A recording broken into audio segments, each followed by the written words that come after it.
Hello students, good morning. हम छठा chapter पढ़ रहे थे फसलोत्पादन। फसलोत्पादन में अपन ने खाद्यान्न वाली क्रॉप पढ़ रहे थे। पहली क्रॉप अपन पढ़ चुके थे, कौन सी? धान। आज पढ़ेंगे अपन मक्का। क्या पढ़ेंगे? मक्का। हेडिंग डाल दो बेटाओ, मक्का। हेडिंग डाल दो, मक्का। सबसे पहले अपन वैज्ञानिक नाम पढ़ेंगे मक्का का। मक्का का वैज्ञानिक नाम क्या है बेटा? जियामेज एल। कुल की बात करें तो उसका ग्रेमनी है, और उत्पत्ति स्थान की बात करें तो पेरू, दक्षिणी अमेरिका है। सबसे पहले लिखो आप वैज्ञानिक नाम। वैज्ञानिक नाम, वैज्ञानिक नाम क्या है इसका? जियामेज एल। कुल की बात करें तो कुल है इसका ग्रेमनी या पोएसी। उत्पत्ति स्थान है इसका, उत्पत्ति स्थान है इसका दक्षिणी अमेरिका। उत्पत्ति स्थान क्या है बेटा? दक्षिणी अमेरिका।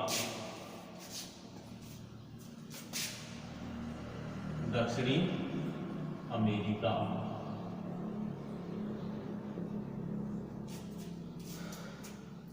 अब पढ़ेंगे अपन महत्व। क्या पढ़ेंगे? महत्व। अब महत्व मक्का को वैसे अपने भारतवर्ष में यानी से मोटे अनाजों की श्रेणी में रखा गया है। कौन सी श्रेणी में? मोटे अनाजों की श्रेणी में रखा गया है। और मक्का के अंदर जो कार्बोहाइड्रेट्स होता है वो कार्बोहाइड्रेट का मक्का मुख्य स्रोत होती है। और मक्का को कच्चा सेक कर यानी जो भुट्टे होते हैं उनको कच्चे सेक कर खाए जाते हैं। और इसे उदयपुर, भीलवाड़ा, चित्तौड़गढ़, डूंगरपुर आदि में इसको उगाया जाता है। देखो मक्का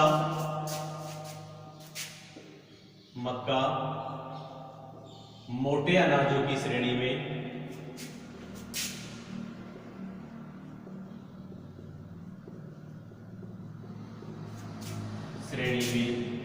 आता है। मक्का कार्बोहाइड्रेट्स का मुख्य स्रोत है। मक्का कार्बोहाइड्रेट्स का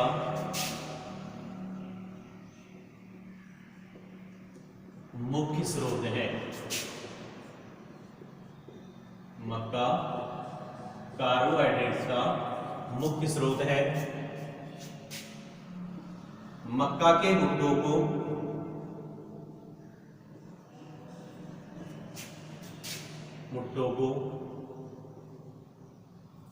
सेक कर, मक्का के भुट्टों को सेक कर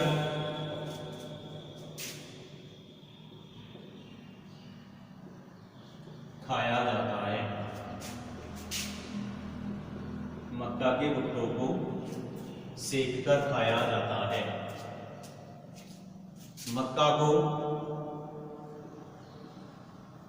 उदयपुर, बांसवाड़ा, चित्तौड़गढ़, झालावाड़ आदि जिलों में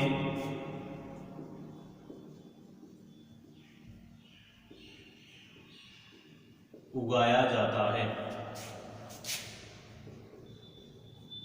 ये हो गया मक्का का महत्व। क्या हो गया? मक्का का महत्व यानी मोटे अनाजों की श्रेणी में रखा है। दूसरी बात, मक्का में कार्बोहाइड्रेट का मुख्य स्रोत होता है। और मक्का के भुट्टों को क्या किया जाता है? सेक कर खाया जाता है। क्या किया जाता है? सेक कर खाया जाता है। और क्या नाम से? मक्का को उदयपुर, बांसवाड़ा, चित्तौड़गढ़, झालावाड़ आदि जिलों में से उगाया जाता है। अब पढ़ेंगे बेटा उसका जलवायु। क्या पढ़ेंगे? जलवायु। मक्का के लिए कौन सी जलवायु उपयुक्त रहती है? मक्का के लिए उष्ण एवं आर्द्र जलवायु। कौन सी जलवायु बेटा? उष्ण एवं आर्द्र जलवायु सर्वोत्तम मानी जाती है। जलवायु लिख पढ़ेंगे अब। जलवायु हेडिंग डाल लो, जलवायु।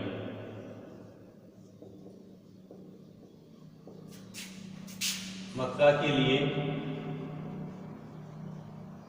उष्ण एवं आर्द्र, उष्ण एवं आर्द्र जलवायु सर्वोत्तम मानी जाती है। सर्वोत्तम मानी जाती है, यानी कौन सी जलवायु? उष्ण एवं आर्द्र जलवायु। 24 से 30 डिग्री सेल्सियस तापमान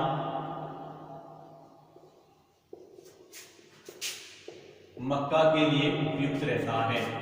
24 से 30 डिग्री सेल्सियस तापमान मक्का के लिए उपयुक्त रहता है। उपयुक्त रहता है तथा 60 से 70% आर्द्रता तथा कितने प्रतिशत? 60 से 70% आर्द्रता होनी चाहिए।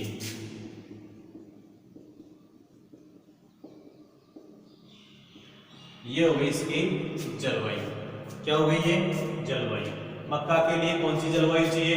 उष्ण एवं आर्द्र जलवायु चाहिए। तापमान कितना चाहिए? 24 से 30 डिग्री सेल्सियस तापमान चाहिए तथा 60 से 70% आर्द्रता होनी चाहिए। अब पढ़ेंगे जलवायु के बाद में पढ़ेंगे अपन मृदा एवं खेत की तैयारी। मृदा एवं खेत की तैयारी। मृदा एवं खेत की तैयारी। अब मक्का के लिए कौन सी मृदा सर्वोत्तम मानी जाती है? मक्का के लिए बलुई दोमट मृदा। कौन सी मृदा बेटा? बलुई दोमट मृदा सर्वोत्तम मानी जाती है। और इसकी जो तैयारी होती है, 1 जुताई मिट्टी पलटने वाले हल से, 2 या 3 जुताई हैरो या कल्टीवेटर से कर देनी चाहिए। देखो मक्का के लिए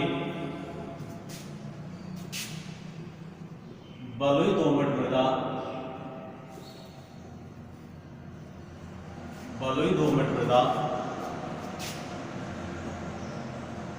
सर्वोत्तम मानी जाती है।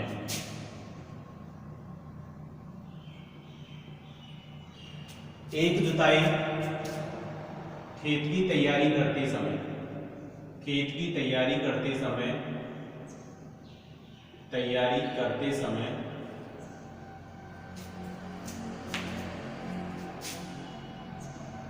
एक जुताई मिट्टी पलटने वाले हल से,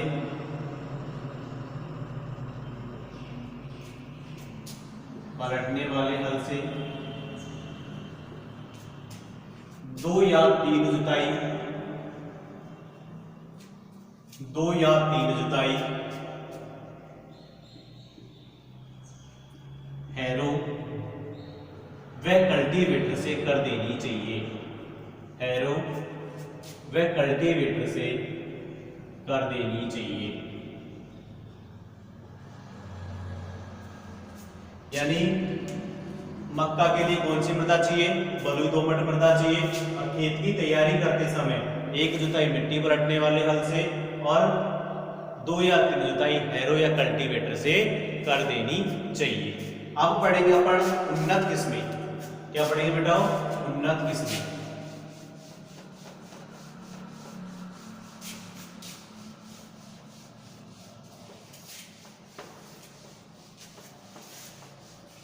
उन्नत किस्में इसकी अलग अलग वैरायटी है। संकुल वैरायटी अलग है, मध्यम देरी से पकने वाली वैरायटी अलग है, कंपोजिट वैरायटी अलग है, सबकी अलग अलग किस्में हैं। हेडिंग नाम है बेटा उन्नत किस्में। उन्नत किस्में। उन्नत किस्में सबसे पहले पढ़ेंगे अपन संकुल किस्में। कौन सी किस्में? संकुल किस्में। संकुल किस्मों में पहले लिखो संकुल नवजोत, संकुल नवजोत। दूसरी है संकुल किरण, संकुल किरण। तीसरी है संकुल मक्का माहीध्वल, संकुल मक्का माहीध्वल। तीसरे लिखो संकुल मक्का माही कंचन, संकुल मक्का माही कंचन। एक है अरावली मक्का, अरावली मक्का। ये सारी वैरायटी कौन सी हो गई? संकुल किस्में।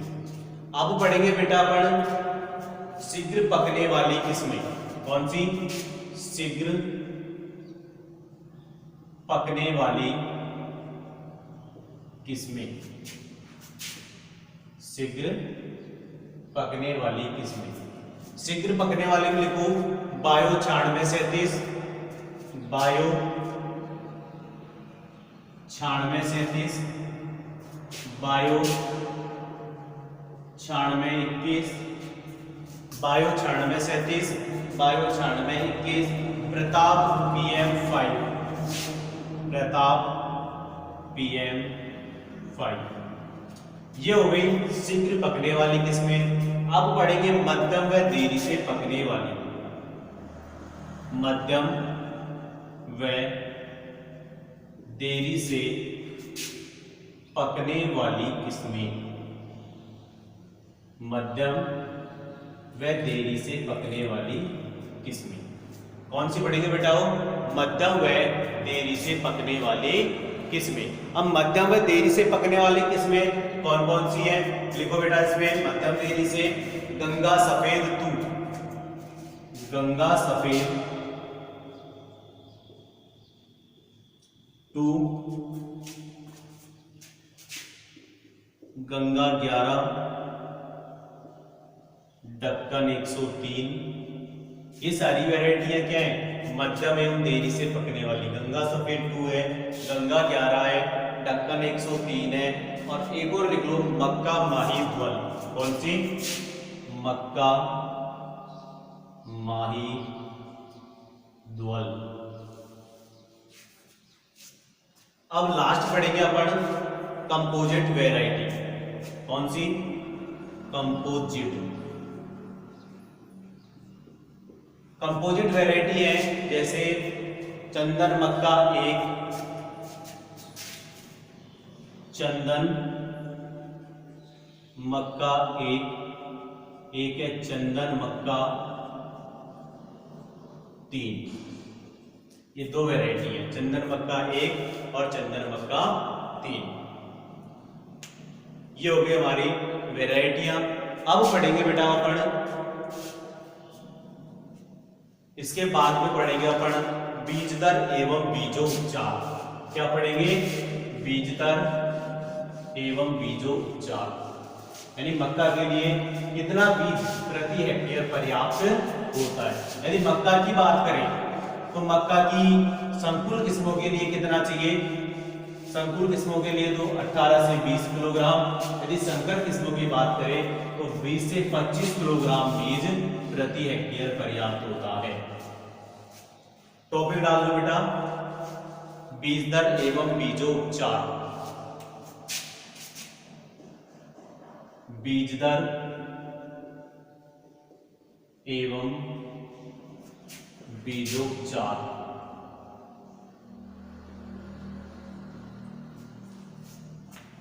बीज दर एवं बीजोपचार देखो, मक्का की संकुल किस्मों के लिए, मक्का की संकुल किस्मों के लिए 18 से 20 किलोग्राम तथा संकर किस्मों के लिए तथा संकर किस्मों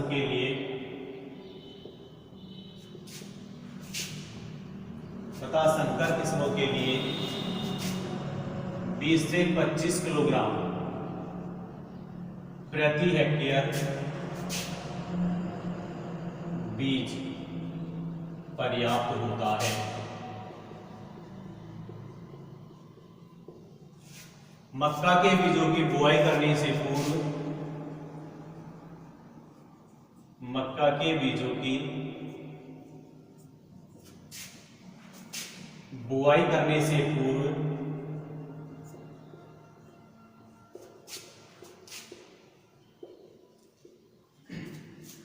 3 ग्राम थायरम या कैप्टान 3 ग्राम थायरम या कैप्टान से प्रति किलो बीज की दर से प्रति किलो बीज की दर से प्रति किलो बीज की दर से उपचारित कर देना चाहिए। उपचारित कर देना चाहिए। यानी बीज दर संकुल किस्मों के लिए कितना चाहिए? 18 से 20 किलोग्राम और संकर किस्मों की बात करें तो 20 से 25 किलोग्राम बीज प्रति हेक्टेयर क्या होता है बेटा? वो पर्याप्त होता है। और बीजों की बुआई करने से पूर्व 3 ग्राम थायरम या कैप्टान से प्रति किलो बीज की दर से क्या कर देना चाहिए? उपचारित कर देना चाहिए। अब पढ़ेंगे अपन बुआई का समय एवं विधि। क्या पढ़ेंगे? बुआई का समय एवं विधि। हेडिंग डाल लो, बुआई का समय एवं विधि। अब हमारे भारतवर्ष में मक्का को पूरे वर्ष पर उगाया जाता है। क्या उगाया है? पूरी साल उगाया जाता है। जैसे अपने राजस्थान में तो इसे खरीफ के मौसम में उगाया जाता है, लेकिन जब और जगह भी हमें इसे रबी के अंदर भी उगाया जाता है, जायद के अंदर भी उगाया जाता है। इसलिए लिखो मक्का को खरीफ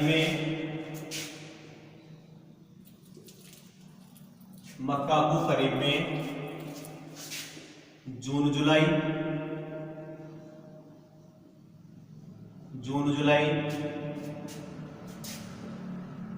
रबी में अक्टूबर नवंबर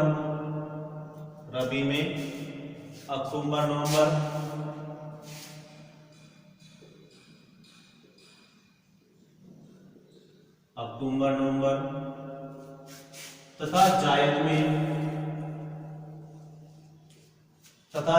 में अप्रैल मई में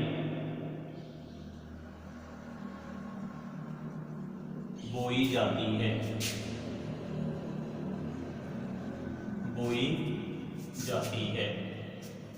मक्का की कतार से कतार की दूरी, मक्का की कतार से कतार की दूरी 60 सेंटीमीटर तथा पौधे से पौधे की दूरी 25 सेंटीमीटर रखी जाती है।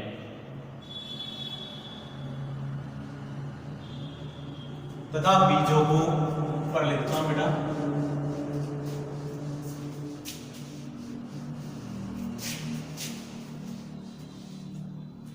तथा बीजों को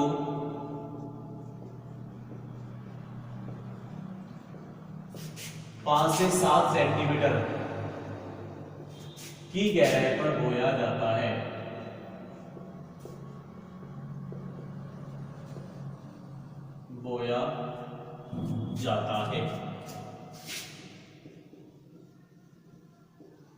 ये हो गई बेटा बुआई का समय एवं बीज दर, यानी बुआई का समय एवं विधि। मक्का की बुआई साल भर उगाते हैं, लेकिन मक्का को खरीफ में कब बोया जाता है? जून जुलाई में बोया जाता है। और रबी में कब बोया जाता है? अक्टूबर नवंबर में बोया जाता है। और जायद की बात करें तो जायद में इसे फरवरी मार्च यानी सॉरी अप्रैल मई में इसकी बुआई कर दी जाती है। अब पढ़ेंगे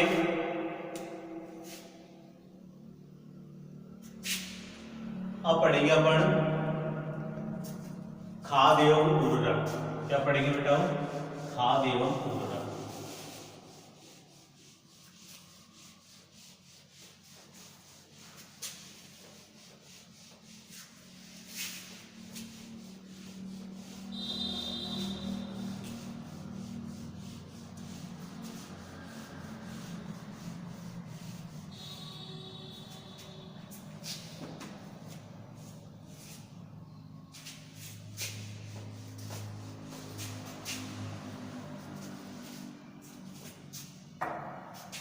खाद एवं उर्वरक।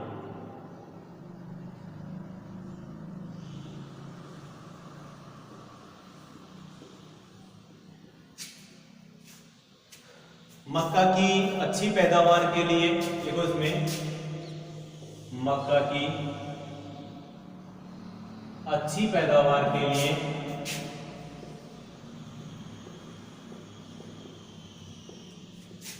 मक्का की अच्छी पैदावार के लिए 15 से 20 टन सड़ी हुई गोबर की खाद, सड़ी हुई गोबर की खाद 80 से 120 किलोग्राम नाइट्रोजन,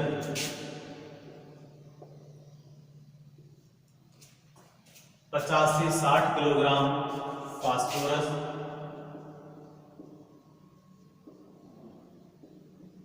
तथा 20 से 30 किलोग्राम पोटास प्रति हेक्टेयर की दर से देना चाहिए। प्रति हेक्टेयर की दर से देना चाहिए। यानी अच्छी पैदावार के लिए 15 से 20 टन तो क्या है? सड़ी हुई गोबर की खाद, और 80 से 120 किलोग्राम क्या है? नाइट्रोजन, 50 से 60 किलोग्राम फास्फोरस तथा 20 से 30 किलोग्राम पोटास प्रति हेक्टेयर की दर से देनी चाहिए। अब पढ़ेंगे अपन सिंचाई। क्या पढ़ेंगे बेटा? सिंचाई पढ़ेंगे। सिंचाई वैसे हमारे राजस्थान में बात करें तो इसे खरीफ के मौसम में बोया जाता है, और खरीफ में पानी की जरूरत नहीं होती है, लेकिन फिर भी वर्षा न होने पर दो स्टेज पर, एक तो मक्का में फूल आने पर और दूसरी नर मंजरी बनते समय सिंचाई कर देनी चाहिए। देखो राजस्थान में मक्का की बुआई वर्षा ऋतु में की जाती है। वर्षा ऋतु में की जाती है। वर्षा ऋतु में की जाती है। वर्षा न होने पर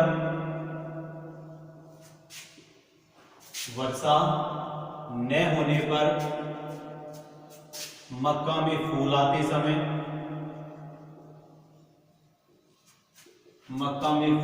समय तथा नर मंजरी बनते समय। अब नर मंजरी होता है क्या है? नर मंजरी बेटा वो होता है जब अपने भुट्टे के अंदर बाल से आ जाते हैं ना, उसे क्या बोलते हैं? नर मंजरी। नर मंजरी बनते समय सिंचाई कर देनी चाहिए। सिंचाई कर देनी चाहिए।